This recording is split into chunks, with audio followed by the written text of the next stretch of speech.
एनके Sony entertainment present.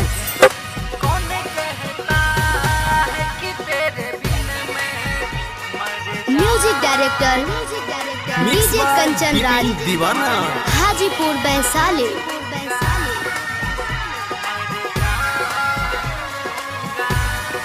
कौन कहता है कि तेरे बिन मैं मर जाऊंगा। कौन कहता है कि तेरे बिन मैं मर जाऊंगा। मैं तो बादल हूँ हो, मैं तो बादल हूँ किसी और पे बरस जाऊंगा। कौन कहता है कि तेरे बिन मैं मर जाऊंगा।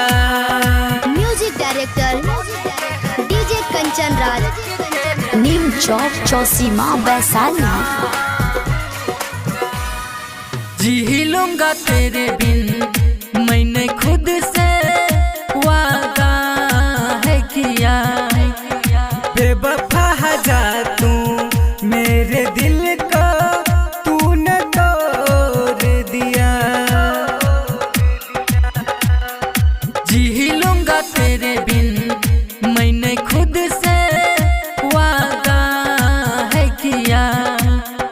बेवफा जा तू मेरे दिल को तूने तोड़ दिया। मैं भी इस दिल को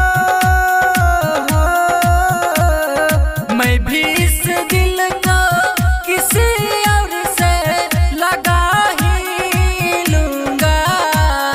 कौन कहता है कि तेरे बिन मैं मर जाऊंगा। Music director DJ Kanchan Raj Hajipur Vaishali.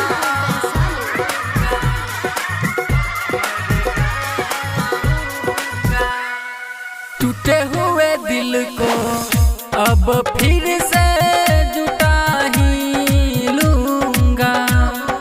टूटे हुए ख्वाबों को अब फिर से सजा ही लूंगा। टूटे हुए दिल को अब फिर से जुटा ही लूंगा। टूटे हुए ख्वाबों को अब फिर से सजा ही लूंगा। नीतीश परदेसी हो विपिन दीवाना मिथलेश को अब बता दूंगा। कौन कहता है कि तेरे बिन मैं मर जाऊंगा।